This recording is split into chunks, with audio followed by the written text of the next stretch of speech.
Përsa i përket faljes së namazit të xumos ditën e Bajramit, pra nëse bjen xumaja në ditën e Bajramit, atëherë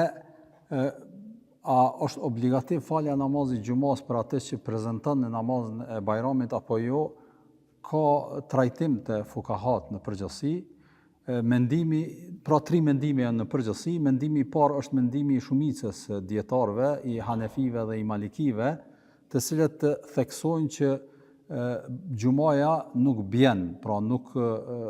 ai i cili e ka fal namazin e Bajramit obligohet me fal edhe namazin e xumos.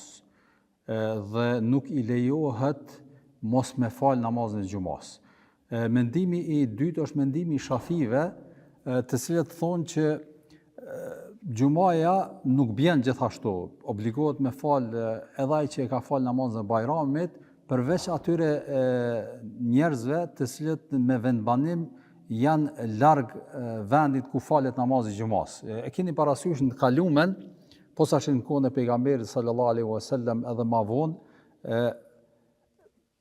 xumaja nuk është fal në çdo xhami sikur tash në kohën bashkëkohore për shkak të rrethana, po është fal vetëm në disa qendra kryesore. Për shembull, në kohën e pejgamberit sallallahu alaihi wasallam, xumaja o fal vetëm në xhaminë e pejgamberit sallallahu alaihi wasallam dhe në krejt Medinën edhe vendet përreth edhe vendbanimet përreth askund nuk është fal namazi xumos, përveç në xhaminë e pejgamberit sallallahu alaihi wasallam në Medinë. Kështu që njerëzit nga vendet e largta përreth Medinës, vendbanimet e ndryshme kanë ardhur dhe kanë fal xuman edhe janë kthy. Ata njerëz të cilët dalin edhe që kanë këtë kategori apo janë në këtë rrethon që dalin me fal namazin e Bajramit në një largësi, pastaj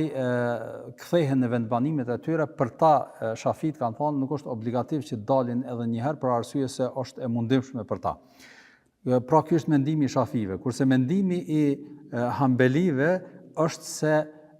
xumaja bjen. Nëse një musliman e ka fal namazin e Bajramit, atëherë nuk është i obliguar, nuk e ka farz me dal edhe me fal namazin e xumos. Nëse del edhe e fal, është më mirë dhe më sigurt, në përgjithësi të gjitha mëdhëbet thonë, mirë po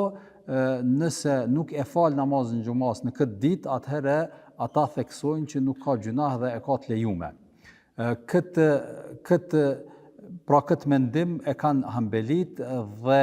faktikisht bazohen në 2 hadithe, njërën e transmeton Ebu Hurerës që pejgamberi sallallahu alaihi wasallam kur ka dalë para njerëzve ditën e Bajramit ka thonë sot për juve janë 2 festa, pra festa e Bajramit edhe festa e xumos. Dhe kush ka prezantuar namazin e Bajramit i lejohet mos me prezantuar namazin e xumos, kurse pejgamberi sallallahu alaihi wasallam ka thonë për veti, kurse ne do t'i bashkojmë, pra do t'a falim edhe Bajramin edhe namazin e xumos. Pra ky është hadithi në cilin mbështeten ata posaçërisht dietarët e mëdhenj të Hanbelit, të cilët theksojnë që nuk është obligativ falja namazit të xumos.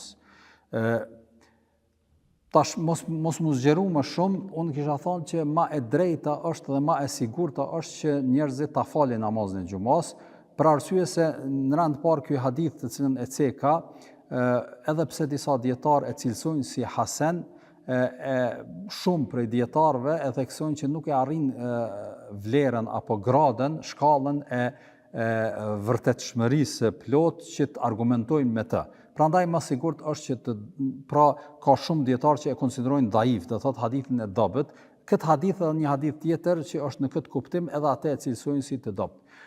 Prandaj më sigurt edhe më e drejtë është që të dalim edhe ta falim namazin e xumos, për arsye se për këtë kemi argumente shumë të qarta. Allahu i Madhërisht në Kur'anin famlar thotë idha nudiya lis-salati min yawm al-jum'a, kur të thret ezani në ditën e xumos, fas'au ila dhikrillah, nxitoni në përkujtimin e Allahut, pra në faljen e namazit, or diçka decisive, e ta anulojmë këtë dispozit me argumente që ndoshta nuk arrin gradën e besueshmërisë apo vërtetshmërisë, nuk është e drejtë, prandaj më e sigurta dhe më e mira që na flen zemra në këtë rast është që të dalim ta falim namazin e xumos, përveç ndoshta asaj rrethane që përmendin